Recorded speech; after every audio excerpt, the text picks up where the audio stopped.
Hi guys! It's officially our wedding month. May agenda kami ngayon ni Mami na mamili-mili ng mga items na kakailanganin pa for the wedding.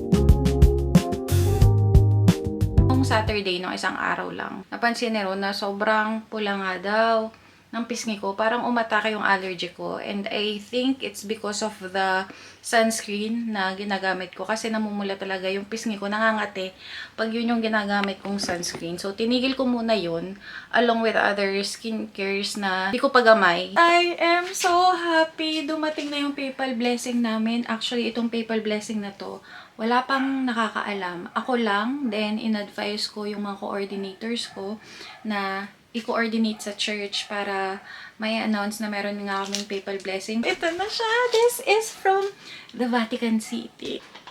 Oh my God. Thank you. So, ganito yung itsura ng PayPal blessing. Actually, marami silang, ano bang tawag doon? Mga designs ba? Pag nagkabahay kami meron, i-display talaga namin to. Thank you, Lord. Bale, bibili ko na lang siya ng frame. Tamang-tama mag-ESM tayo. Yan, secured our shoes for the wedding. Tapos kay Mami, yapos-yapos na niya. Pero flats lang naman yung sa akin para comfy and syempre hindi ko matangkalan masyado sa'yo. Bumili lang tayong essentials for the wedding. Ayun siya, sapatos ni Mami. Paper for the invitation para matapos na. Bumili din tayo ng balikbayan box. Lalagyan nung mga gift natin for Ninong and Ninang. Kung makikita niyo lang yung kwarto ko ngayon, sobrang gulo talaga. Tapos may mga dumating pang parcels na binili natin. Ito yung shoes for, or sandals for preparation ng team groom natin. Guys, uploaded na yung prenup video namin. So, gumagawa kami ng way para, sabay namin mapanood.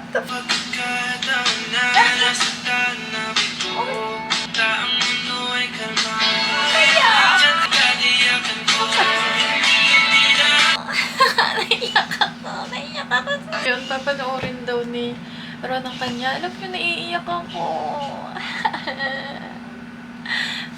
yun lang yung update ngayon. Bali, ano bang araw ngayon? December 3. Kakaiyak, naiyak ako, grabe. Sige, later ulit. Nagpapa-arrange kami ng fruit basket kasi biglaan din. Ito kasi para sa isa naming ninang, tapos ang plano babalik. Para sa iba pa naming ninang. Kasi yung ninang na pagbibigyan namin ngayon lang siya available. May ribbon na din pala kami. Cute! Sa ribbon ni Ma'am. Wow. Ganda nga naman eh. Nasa SM kami guys. Namimili ng idadagdag na items for Ninong and Ninang na sabit. Tapos ayan, may nakita kami na rice. Nilalagay lang meron. Dito na lang kami kasi sa SNR malayo. Kasi yung iba naming principal sponsors na hindi pa available kasi from Canada pa, is saka na lang namin sila ibibili pag nandito na. Yes guys, meron na po tayong tindero. Bili lang kayo. Paus yan sa totoong buhay. Pero bumalik kami dun sa binila namin ng fruits kanina. Ito yung sa labas ng SM Lipa. So, mas mura kasi dito and mas mapagpipilian mo yung mga fruits. So, dito na lang. But yung banana, binili namin sa loob. So, bahay na kami. I-assemble na lang namin yung fruit basket. Tapos, ito kasi mga bigas yung nandyan. Tutulungan kami ni Mami kasi yung isang principal sponsor hindi makakadating sa wedding. Kaya binabalot niya yung gift namin sa mismong wedding na coffee maker na dun sa isang vlog nakita nyo. Parang 8:30 na yata. Pero nilubos-lubos na din kasi namin dahil para next week wala na kaming gaanong intindihin. Ito yung mga coffee makers na binili namin for our principal sponsors na previous vlog nakita nyo sila. This is the next day already. Tapos naglo-load na lang kami nung mga sabit namin sa sasakyan na gagamitin. Though dahan-dahan din kasi maulan na ulit. Ay, nag-iba na. Ay, hindi naman pala nag-iba. Na marami lang nagdagdag. Gusto, kumain na kayo? Hindi pa, manlilibre ka ga? Lalomi, gusto niya lomi. Oh, manlilibre nga! Gusto niya lomi. Ito yung first pair of ninang na bibigyan namin ng sabi. Room na wala pong boses. Kaya po pag nag-I do father siya, gano'n na lang. Kayo ba po ang gusto magpa-practice? Nakalimutan na ako po yung necktie sa simbaan ko ibibigay. 18 pa po ang dating na rin. Opo. 18. Saan ba po natin? Hong Kong. Ano po, uwi po siya para sa Hindi, bali... Christmas. Kontrata. Exit. Sa Lipa. Yung papuntang festival Yun po. Malarayat. Yun. Magkatabi lang po. Magkatabi lang po yan. Gagawin muna namin na. Magluluto na necktie, kumain mo. Okay lang po. Hindi na po kami tahan. Salamat na lang po. Salala po kay Ninong Vincent at kay Ninang Risa. Galing kami dun sa isa naming ninang based in Italy. Good luck sa amin! Grabe, para kami mag-i-slide. Tapos madulas pa. Good luck sa amin. Malco, wait lang. Malco, wait lang. Wait lang. Oh my God, nakakatakot. Wait. Pasensya na guys, merong konting background noises. Fiesta kasi dito sa amin, December 8, 2025.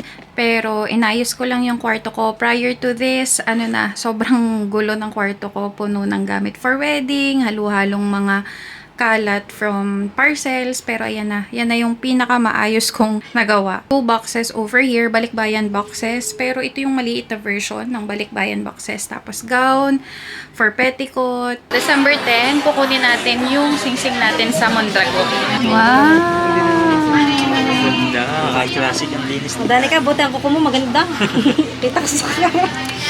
Pamlagyan po natin. Pasulat ko lang eh. Wala ka po. Mabilis lang po yan. So dun sa mga nagdaang vlogs natin, di ba nakikita nyo na kumuha tayo ng yung supplier ng aming wedding ring is si Mondragon. Tapos nandito ulit kami, actually biglaan lang ito, para naman kunin yung aming pinagawa na wedding ring. Today is December 11. Halloween-wait na lang din namin since nilalagyan pa ng engraving yung likod ng aming wedding ring. Wala dyan si Ate Ann. Hindi mo ramdam? Sakto. Ito lang. Yan, sakto. Mga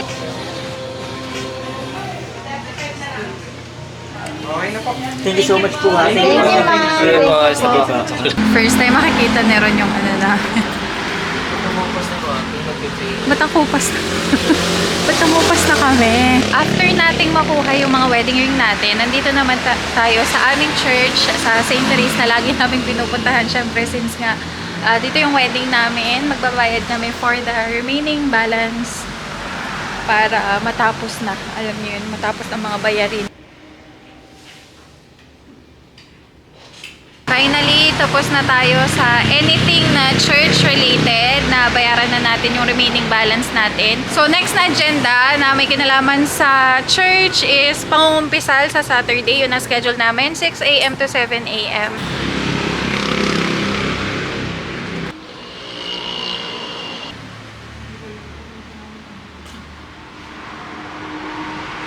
Maglight tayo ng candle. Sa SNR na uli tayo. Ang agenda naman namin dito ay mamili ng mga prices and snacks for our entourage and suppliers. Sabi wala na akong kakulay-kulay, ang haggard na kasi. Pero change of plans, dapat nga is mag-grocery muna kami dito sa SNR. Kaya nga lang naggutom po yung mga kakasalin. Kaya muna tayo. Mabilis ang merienda dito sa SNR. Deli corner nila. Definitely a productive day today, guys. Unang ginawa namin is pumunta kami sa supplier namin ng aming wedding ring para maklaim yung mga wedding ring namin. Dapat kahapon, kaso may mga pasok kami. So, ngayon na lang, December 11. Tapos, pumunta kami sa church para magbayad ng aming remaining balance para tuloy-tuloy na. And then, pumunta kami sa office ng Superb, yung aming coordinator, para iabot yung candle. Kasi upon full payment namin sa church, saka binigay yung candle namin. So, si Superb yung magde-design ng candle namin. And, kinuha na din namin sa kanila yung His and Her Vows booklet. And after that, pumunta naman kami sa SNR para mamili ng iba pang items for our wedding. I'm pretty sure hindi ito yung last pa na wedding related na ipupunta namin sa SNR.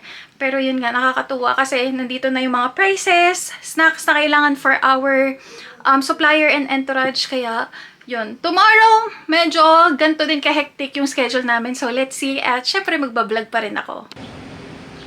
Katatapos lang namin mangumpisal. Bumalik kami dito sa St. Therese. So, after namin mangumpisal, kasama ko naman yung 3 sa mga bridesmaid ko para kunin yung, yung dress nila. Ito pala. Hello po! Yan, dito pala. Lumampas kami. So, ayan ang aking mga bridesmaid. 3 pa lang. ma-maintain, ilang linggo? In a week. So, navy blue. Pero may pink na ang maid of honor kasi dadating pa sa 17. So, panibagong balik dito. I know, right? Yes, go pa ba? Hello. Oo, sadyang malaki kasi may support naman yan. Kaya Kaya nga po. thank you po. Kaya po namin Candidate number 1.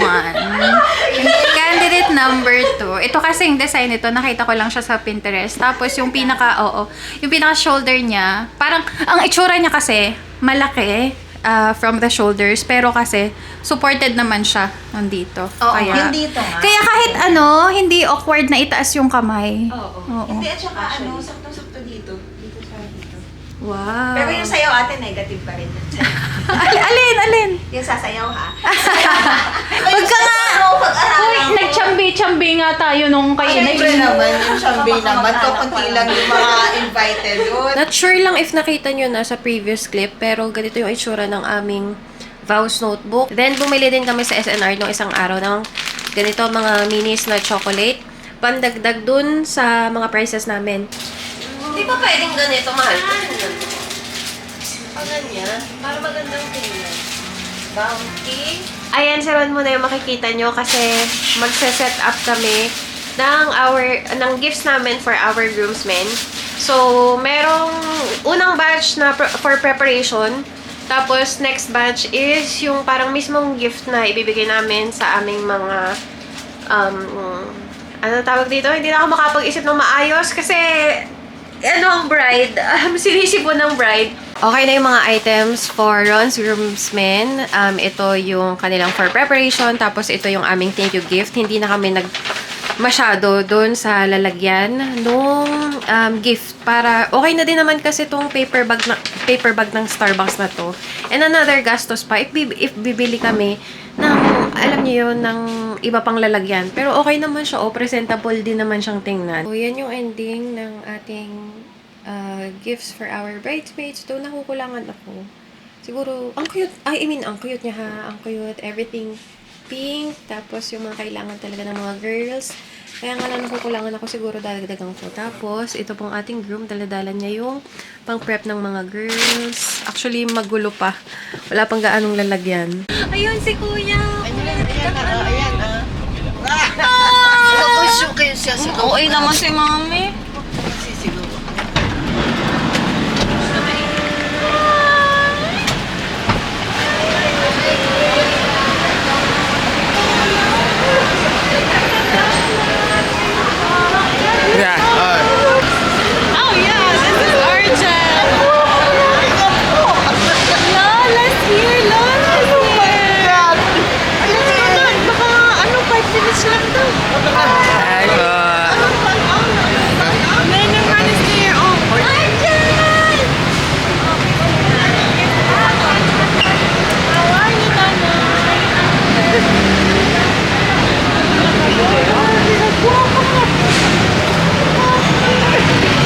Hi, bebe.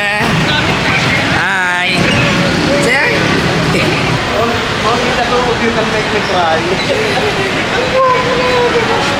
Kuya's here! Kuya! Huh? You slept in the airplane?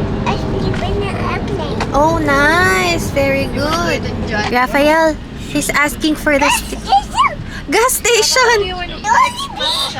Jollibee. Basta yung may Jollibee. Dito na uli kami sa nirentahan namin ng coat for daddy. Ayan, kinukuha na lang namin kasi yung kay kuya pinareserve namin. But since kahapon lang siya dumating, ayan, siya ngayon ang nagsusukat. Hindi na namin sinama na baby kasi nag-uulan. Ring bearer and my banner bearer are going to try their suits! Say hi, camera! Yung pantalon. Yung pantalon. Officially, kakatapos lang ng shift ko 5 minutes ago and officially, nag-leave na ako for work. So, ang balik ko na lang is December 26. Pero nag-leave na din naman ako nung December 12 and 15. Sumilip nga lang ako ngayon na December 16. Pero, ayan. Good luck naman sa atin kasi hindi magiging available si Ron sa December 18. Actually, tomorrow, December 18 pa siya available and magsa-start yung leave niya. So, let's see, kayanin natin. Ako po yung magbibigay ng mga tools. Iiwanan ko na lang po sa event. Yung mga plais po, yung mga ganito. The last pagkikita as boyfriend and girlfriend. Bakit ka malungkot? Bye-bye. Pag nagkita kami, ang next na ano na namin is sa church. See you. See you there. See you on Kakaiyak. Bye-bye. Kakaiyak. Alas 2 na ng madaling araw, December 19, bukas na yung wedding namin. Kakatapos lang nung ayusin ni Miss J.Ann yung aking wedding nail. Si Miss J.Ann din yung nung last vlog, na lang, na home service na lang para mabilisan na. Thank you, Miss J.Ann. December 19, the day before the wedding, nasa Beauty Loft ulit tayo. Dito tayo nagpa-hair color before our prenup. Tapos after 2 or 3 months, balik tayo for the wedding naman this time. So, ako lang mag-isa. Tapos dala-dala ko din yung laptop para finishing touches na lang. Ayan. So, let's see. I'm so happy for you. I know Kuya Ron is a very good guy for you. He's good to everyone around us. And I'm so happy that you will be living the life you're going to live soon. I wish the best for you. Thank you for loving Kuya, and thank you kasi kayo na talaga, kasi naalala ko dati nung time na nagpadala ka ng gift nung nasa school ako, parang hindi ko yung makakalimutan, tapos sinurprise ko pa Kuya. And welcome to our family. And ayan, nasa kabilang kwarto lang ako. Doon ko na after how many years, pero at least hindi naman sa atin, ayaw mo natin na worth it. So, pinik mo pa rin ako as your bride. And thank you kasi sa friendship na even matagal din kita, pero parang once we meet, parang hapon lang yung last meet. Parang, so yun. Ikaw kasi yung sa amin, sa magpipinsan, yung parang nagbubukod-bukod sa atin, yung parang asuan lagi. Parang get That's together, correct. Hold us together. Hindi mo iniiwan yung isa na left out. Gusto mo lagi magkakasama. Sorry. So, yun talaga yung miss namin sa'yo. Kasi syempre, di ba, pag married ka na kay Kuya, may magbabago na magbabago. Di ba? Pero syempre, alam ko naman sobrang happy ka. Kasi alam na lang si Kuya ko. So, yun, sobrang Iiyak mo yun. Iiyak niya. Iiyak mo yun. Siyempre, miss ko din na kung kailan malapit tayong liga dito ka lang ba? Diba? Siyempre, hindi ka namin laging makakausap, ganyan. Pero, alam naman namin na lagi kang one shot away. So, mahal kita. Mahal ka namin. Giver ka kasi, ikaw yung pinakakilala ko ng most generous person. Tapos naalala mo yung ba sila? Hindi yung Was this last year? Ilalit ng table. Kakatawa na tapos naiyak ka nun. Tapos nung ko nalaman na parang, mahal ako ni ate. Kaya gano'n na naiyak siya for you. So, thank you so much kasi ikaw lang yung nag-organize for the family and for us, for us cousins. So, deserve mo naman ngayon na ikaw naman yung mag-surprise namin and organize ng ganitong event. So, mahal ka namin. And sana, ganun pa rin. Naging one call away lang kami lagi para sa'yo. And we love you so much. Congratulations. I'm so happy for you. Deserve mo kung ano man yung nangyayari sa'yo. Whatever. Salamat sa inyo. Hindi niya na-expect na merong ganito. Kami lang doon sa bahay ang kagulo kasi wala nga siya. Sabi na nga, hindi na Ang layo nung side. Hindi nga. Hindi ko talaga akalain na may ganito. Hindi ako, ayun na nga, yung sinabi nila na usually ako nag-o-organize ng mga ganito. And yung ako naman yung pinag-preparean ng ganito. Thank you so much. It means a lot to me. Hindi ako mawawala. I will always be your ate. I will always be your anak, mom. Walang magbabago. It's still the same. Thank you guys so much. We love you. Okay, picture! Alam nyo, hindi na ako gaanong nakapag-vlog. Ang daming nangyari ngayong araw. Pero ano bang oras natin? 16, the night before the wedding. Tapos 2 sasakyan. Para magdala ng gamit, going to the venue. Para bukas is chill-chill na lang kami. Ayan, si Kuya, tapos si Papa Tuts. Ni isa sa ninong namin sa wedding ang magmamaneho. So, nandito na tayo sa venue. Ay, by the way, ito pala yung hair na pinaayos natin sa Beauty Loft. Actually, dapat 1.5 oras lang to since roots lang naman and konting treatment. But tumatagal ng tumagal since after nung isang application, nagiging patchy siya. Pero ngayon pala is nandito tayo sa bridal suite. Yung kabilang room ay sa groom suite. Nandito na ang ating family to help. Nag-ayos lang tayo ng konting bathroom essentials. So this, para sa mga ladies and dito naman sa mga gentlemen. Yun lang at aalis na din kami since para makapagpahinga na din.